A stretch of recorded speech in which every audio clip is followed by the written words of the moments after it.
बिस्मिल्लाहिर्रहमानिर्रहीम। अस्सलाम वालेकुम वरहमतुल्लाहि वबरकातुहू। My dear brothers and sisters, आज हम बात करेंगे हया के बारे में, यानी मॉडेस्टी। अरबी ज़ुबान में हया का लफ्ज़ जो है ये हयात के साथ मिलता जुलता लफ्ज़ है, सेम रूट वर्ड है इनका।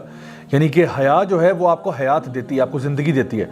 और अगर आपकी ज़िंदगी में हया ही नहीं है तो ये बड़ी ही बेमाने और बेमकसद ज़िंदगी बन जाती है। नबी करीम सल्लल्लाहु अलैहि वसल्लम की एक हदीस है जहाँ पे आपने इरशाद फरमाया कि इन्ना लिकुल्ली दीनिन खुलुक व खुलुकुल इस्लाम अल हया, कि यकीनन हर दीन का, हर मज़हब का एक बुनियादी कैरेक्टरिस्टिक होता है, और जो इस्लाम का बुनियादी कैरेक्टरिस्टिक है, जो इस्लाम का असल मिजाज है, वो हया है। एक और हदीस में आपने ये बात इरशाद फरमाई कि अगर तुम्हारा हया चली जाए तो ईमान भी चला जाता है, यानी दोनों बिल्कुल साथ साथ हैं। अगर हया चली जाए तो ईमान चला जाता है, और अगर ईमान चला जाए तो हया भी चली जाती है। अल्लाह सुब्हानहू तआला ने कुरान मजीद में सूरह नूर में मर्दों को भी और औरतों को, दोनों को हुक्म दिया कि वो अपनी नज़रों को नीचे रखें और अपनी शर्मगाह की हिफाजत करें। यानी हमारा दीन जो है कॉन्स्टेंटली इस बात को प्रोपेगेट करता है कि इंसान के अंदर शर्म और हया होनी चाहिए। लेकिन अगर आप आजकल की मॉडर्न सोसाइटी को देखें तो उसमें जो वर्ड शेम है, इसको बड़ा नेगेटिवली इस्तेमाल किया जाता है, जैसे कि शेम ऑन यू। हालांकि शेम जो था वो इंसान को होना चाहिए था कि माशरे से, अल्लाह ताला से और अपने आप को खुद हिफाजत करना, बहुत सारी डिफरेंट चीज़ों से अपने आप को महफूज रखना, अपनी शर्म का ख्याल रख के। नबी करीम सल्लल्लाहु अलैहि वसल्लम ने हमें बार बार इसी चीज़ की तालीम भी दी।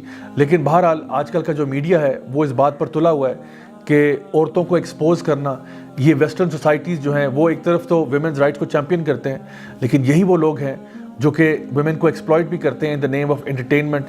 यानी अगर आपने गाड़ी का भी ऐड देना है तो उसमें किसी औरत को एक्सपोज ज़रूर किया जाता है। पूरी की पूरी आप मूवी इंडस्ट्री देख लें, पूरी की पूरी आप जो इनकी म्यूज़िक इंडस्ट्री है उसको देख लें, कितना ज़्यादा ऑब्जेक्टिफिकेशन की जाती है औरतों की, ताकि वो अपनी हया को छोड़ दें। याद रखिए कि हया जो है वो दो किस्म की होती है, एक तो अच्छी हया होती है और एक बुरी हया होती है। अच्छी हया ये है कि आपके दिल में शर्म महसूस हो कि मैं कोई भी ऐसा काम नहीं करना चाहता जो अल्लाह और रसूल के दीन के ख़िलाफ़ है। और बुरी हया ये है कि आप नेक काम करने में शर्मा जाएं। यानी आप नमाज़ पढ़ने जा रहे थे, आपके दोस्त यार वहाँ बैठे हुए थे, लेकिन आप नमाज़ नहीं पढ़ना चाह रहे। क्यों? कि लोग कहेंगे कि ओहो ये तो बड़ा मौलवी हो गया। ये गलत बात है। या कोई ये कहे कि तुम बहुत नेक हो गए, हम बड़े गुनाहगार हैं जो तुम उठ के नमाज़ पढ़ने जा रहे हो।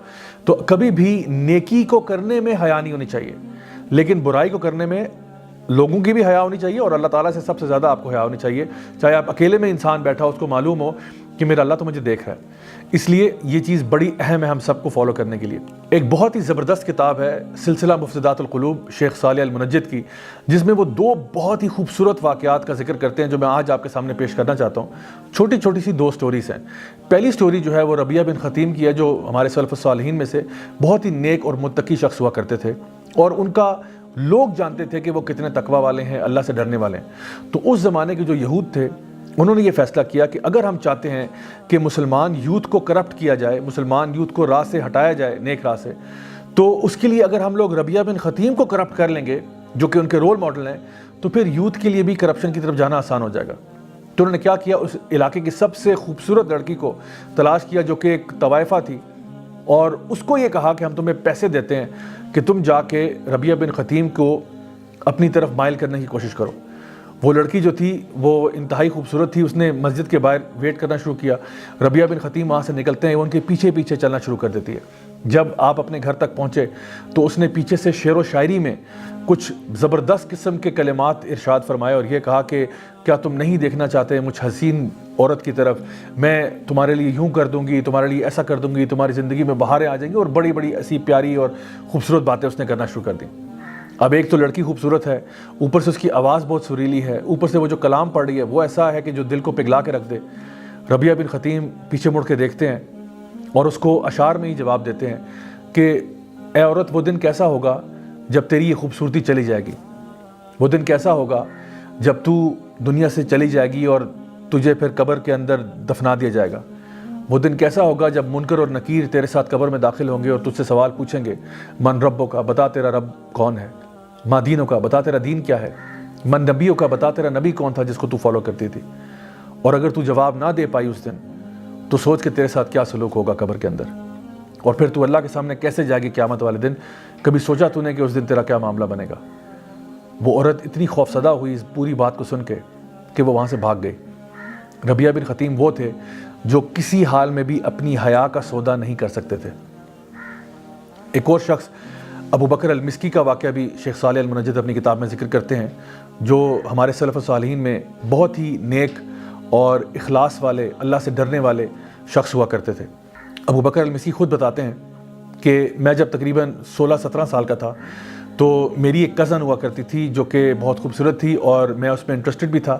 عمر میں وہ ان سے بڑی تھی، لیکن کہتے ہیں کہ میں اس میں انٹرسٹڈ تھا اور وہ کنفرم میرے میں انٹرسٹڈ تھی، کیونکہ اس نے باتوں باتوں میں یہ بات کا اظہار بھی کیا ہوا تھا۔ لیکن ابو بکر المسکی نے کبھی اس بات کا اظہار اس کے سامنے نہیں کیا تھا۔ تو کہتے ہیں ایک دن کیا ہوا کہ اس نے مجھے انویٹیشن بھیجا کہ جی ہمارے گھر پہ ایک دعوت ہے، سارے فیملی ممبرس کو بلایا ہوا ہے، تو آپ بھی تشریف لے آئیں۔ تو ابو بکر المسکی نے کہا کہ ٹھیک ہے جی، میں بھی وہاں پہ چلا گیا۔ اچھا، جب وہاں پہ جاتے ہیں تو کہتے ہیں کہ میں نے دیکھا کہ وہاں پہ کوئی بھی نہیں تھا سوائے میرے، اور ایک دم سے وہ دروازہ جو ہے وہ بند کر دیا اس نے، اور اس نے مجھے کہا کہ میں تو کب سے اس انتظار میں تھی کہ آپ اور میں اکیلے ہوں۔ ابو بکر المسکی جو اللہ سے بہت ڈرنے والے تھے، ان کو خیال آیا کہ اب میں یہاں سے کیسے نکلوں۔ انہوں نے جواب میں کہا کہ اگر آپ سچ پوچھیں تو میں بھی آپ میں بہت انٹرسٹڈ ہوں، اور مجھے بھی بڑی خوشی ہے کہ ہم دونوں آج اکیلے ہیں اور ایک ساتھ ہیں، لیکن چونکہ میں یہ ایکسپیکٹ نہیں کر رہا تھا، آپ مجھے تھوڑی سی مہلت دیں کہ میں ذرا واش روم سے ہو آؤں اور ذرا فریش اپ ہو کے پھر آپ کے پاس میں آتا ہوں۔ تو اس نے کہا ٹھیک ہے جی، آپ جائیں، اور جب آپ واپس آئیں گے تو میں آپ کا انتظار کر رہی ہوں گی۔ ابو بکر المسکی واش روم جاتے ہیں اور قضائے حاجت کے لیے، اور پھر جو بھی اپنا جو ریفیوج ہے، جو گند بلا ہے، اس کو سارا اپنے اوپر مل لیتے ہیں، اپنے پورے کپڑوں کے اوپر، لباس کے اوپر۔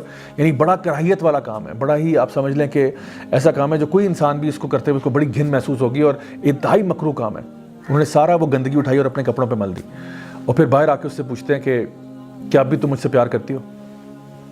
وہ عورت سخت خفا ہوئی اور اس نے غصے سے ان کو کہا کہ اب آپ میرے گھر سے نکل جائیں، میں نے اتنی محنت کی، اپنے گھر والوں کو نکالا، جو بھی سرونٹس ہیں، گھر کے ملازمین ہیں، ان کو بھیجا، اور آپ میرے ساتھ یہ سلوک کرتے ہیں۔ ابو بکر المسکی نے جلدی سے دروازہ کھولا اور وہاں سے نکلے اور دوڑتے دوڑتے اپنے گھر واپس چلے گئے۔ کہتے ہیں کہ میں نے اپنا لباس چینج کیا، غسل کیا، وضو کیا، اس کے بعد میں نے نماز پڑھی، اللہ تعالیٰ کے آگے گڑ گڑا کے دعائیں کیں اور معافی مانگی کہ اللہ مجھ سے غلطی ہو گئی۔ اور کہتے ہیں کہ میں جائے نماز پر گر گیا اور روتا رہا حتیٰ کہ میری آنکھ لگ گئی، اور جب میں صبح اٹھتا ہوں تو فجر کی اذانوں کے اوپر میری آنکھ کھلتی ہے، اور میں جب سمیل کرتا ہوں تو پورے کمرے سے اتنی زبردست خوشبو آ رہی ہے، تو میں حیران تھا کہ یہ خوشبو کہاں سے آ رہی ہے۔ تو کہتے جب میں نے ادھر ادھر دیکھنا شروع کیا تو پتہ چلا کہ میرے اندر سے ہی خوشبو آ رہی تھی۔ اور پھر یہ سٹوری جب اپنے اسٹوڈنٹس کو سنا رہے تھے تو انہوں نے کہا کہ میرے پیارے اسٹوڈنٹس، میری بات غور سے سن لو کہ وہ دن اور آج کا دن وہ خوشبو میرے جسم سے نہیں گئی۔ سبحان اللہ، یہ وہ اللہ کے لوگ تھے جو اس آیت پر ایمان لاتے تھے، اما من خاف مقام ربہ ونہى النفس عن الہوى فإن الجنۃ ہی المأویٰ، کہ جو شخص بھی اللہ کے سامنے پیش ہونے سے ڈرتا رہا اور جس نے اپنے نفس کو قابو کیا تو جنت اسی کے لیے ہے۔ My dear brothers and sisters, یہ وہ لوگ تھے جو اپنی حیا کی اتنی حفاظت کرتے تھے، مکروہ کام بھی کر لیتے تھے حیا کو بچانے کے لیے۔ لیکن آج ایک ایسا دور ہے جب ہم لوگ بے حیائی کی طرف کھنچے چلے جا رہے ہیں۔ یہ وقت آ گیا کہ ہم سوچیں اور غور کریں کہ کیا واقعی ہمارا ایمان اتنا کمزور ہے کہ چھوٹی سی ٹیمپٹیشن کی طرف ہم اپنے ایمان کا سودا کر دیتے ہیں۔ میری دعا ہے کہ اللہ تعالیٰ ہم سب کو باحیا رکھے، ہمیشہ دین اسلام پر چلنے کی توفیق عطا فرمائے، اور ہم سب کو جنت الفردوس والا بنا لے۔ Until next time, this is me, Raja Zawlak, signing off. Wassalamu alaikum wa rahmatullahi wa barakatuh.